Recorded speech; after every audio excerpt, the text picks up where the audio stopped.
Is getting yelled at by dumb customers worth your pay? You ask yourself as you wind down from a busy day with some video games. This Arkham Knight guy needs to get his butt kicked, and you're on the way to dish out said butt kicking, when all of a sudden...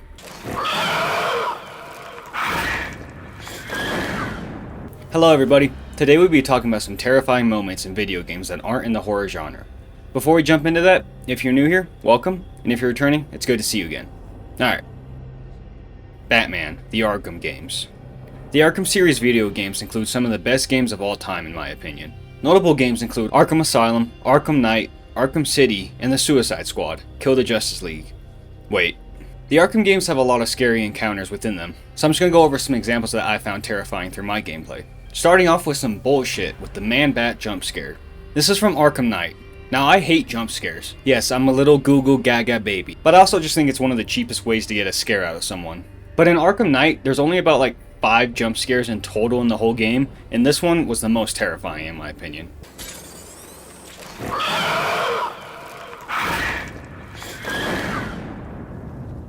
And since there was only 5, it didn't feel too hammered in with the jump scares. It certainly made my 13-year-old self shit my pants. Hey, wait a minute! And after this one jump scare, I was on edge for hours afterwards. I think it's just because it's so random. There's no build up at all, it's just boom and then done. Professor Pig is a Batman villain, and was an extremely smart scientist who experienced a schizophrenic break, creating this horror movie monster. Pig happy, pig glad. Pig gets to play with flesh, make it look pretty after death. Wherever he goes, missing cases also follow him, and when Batman confronts him in Arkham Knight, this is what he finds.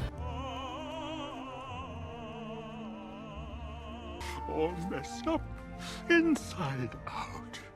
Pig, make her better. Pig, make all of us better. Yeah, so he lobotomizes his victims, like Joseph P. Kennedy Sr., who lobotomized his daughter, Rosemary Kennedy, because of seizures and mood swings. Just a fun reference I thought I'd throw in there. The last example of horror in the Arkham games that I want to bring up is the Tea Party from Arkham City. A quick summary of this side mission is it's just pretty much a bad LSD trip. Now don't do drugs. Drugs are bad for you. However, if you wanted to know what a bad LSD trip would look like, watch this. Do anything I want. Yeah, so I wasn't kidding. You playing as Batman gets drugged by the Mad Hatter. And who doesn't love a little bit of Uncanny Valley vibes? Now an honorable mention for the Arkham games is anything relating to Scarecrow. From the opening mission to Arkham Knight,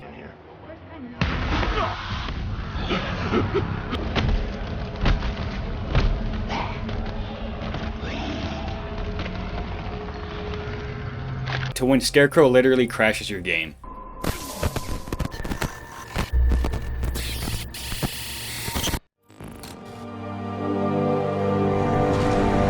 However, I felt like that was cheating because he's literally based on trying to scare you, so I left him out of this. Alright, on to the next. Half-Life 2, real corpse used. In this next example, I'm going to be talking about a video game character, however, it is based on a real person, this person being deceased in a gruesome way. Obviously, I'm not going to show the actual picture of the person, but I am going to show the game model. It's pretty accurate, and if you're one of the people who look up morbid things after learning about it, and then that affects your mental health later on, go ahead and skip this part. I don't want to be the reason you look up a dead body. Alright, last warning, skip to the time that's on the screen right now, we're going to get into it. Half-Life 2 is a single-player first-person shooter developed by Valve, and was released on November 16th, 2004. The game involves puzzles, an acclaimed story, and a new physics system. Half-Life 2 won 39 awards, and is considered one of the best games of all time. But during the gameplay, some players came across a model that looked too realistic. But that's just another game model, right? Well, users on Reddit noticed that this model, known as Corpse01, looked a lot like a picture of a real person that was shared on the r/iBleach subreddit. The only real differences from this model and then the real life picture is the model's eyes is a bit different and it also doesn't have any hair. But besides that, it's almost spot on. There is a mod available to remove the game model. Supposedly the game model was based off a person who had his face burnt off with a blowtorch by the Mafia. The model is also used in Gary's mod, but that's a lot more optional to see. Meanwhile in Half-Life 2, you see Corpse01 multiple times throughout the story. Do you think it's moral to base video game models off of real life gore? Like some developers look at real life gore for inspiration, but I'm talking more about basing a certain model off of a certain real person. Halo Combat Evolved, 117's Nightmare.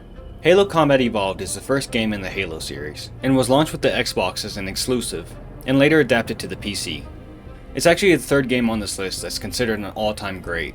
For me, it was my first introduction into Halo, and my first M-rated video game. I remember it because my parents did not know about it. Here's a little gangster, short in size, and So it's always held a special place in my heart. It was a success by all definitions, but you might have been able to tell with the 2 seasons of Master Cheeks. The game follows Spartan 117, or more commonly known as Master Chief, as he wakes up from a long, restful night.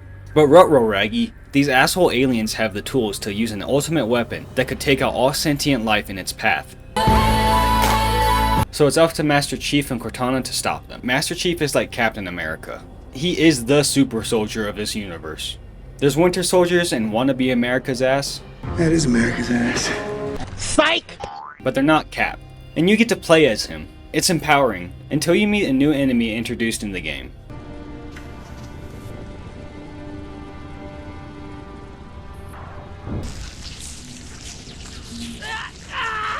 Hold still! Hold still! Let him have. Oh, this is loco! Get back here, Marine. That's an order. Jenkins! The introduction to them before you watch the clip from the deceased soldier is terrifying. They go full Blair Witch with the camcorder too, and right after you watch this, you have to fend off a horde of zombie-like aliens. The game turns off the feeling of invincibility, just for a little, and it was deserved. Looking further into the Halo lore, the only thing the Master Chief is afraid of is the Flood, specifically when he finds the Covenant's body, stating, "It was as if something had rewritten the Elite, reshaped it from the inside out." The Spartan felt an unaccustomed emotion, a trill of fear, an image of helplessness, of screaming at a looming threat, powerless, flashed through his mind, a snapshot of his cryo-adlit dreams about the Pillar of Autumn.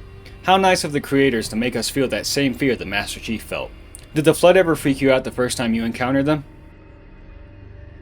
The Dark Souls games. Enemies surprise attacks.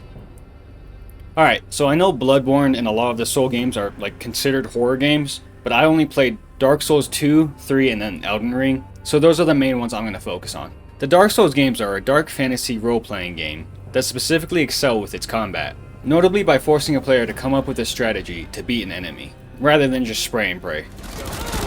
Usually the strategy comes from trial and error, and I'm talking numerous trial and error. The series are some of the hardest yet rewarding games out there, and when I say hardest, I truly mean it.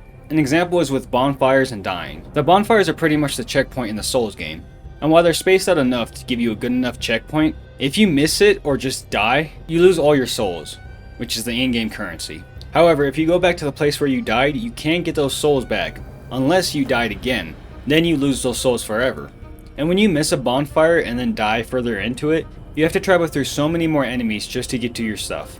So don't die, unless you don't see it coming. This entry is more of a grudge than anything, but every time I'm galloping along, thinking about the political and economical state of this world, as one does, and then I get bonked in the head. What makes these so terrifying is when you're playing this game, you're usually pretty into it. So when someone sneaks up on you and hits you without you being able to do the panic dodge, it makes me shake in my boots. And then on top of that, if it kills me, then it's like rubbing salt into the wound. And so many enemies in the Souls games use sneak attacks, and usually they have great effect, at least on me. I specifically hated traveling through the hands area. Not only did those spider hand things jump down on you from giant pillars, but I specifically remember getting terrified because I was walking through, I had the enemy stick on, which means I saw something in the ground, but it was just lumps.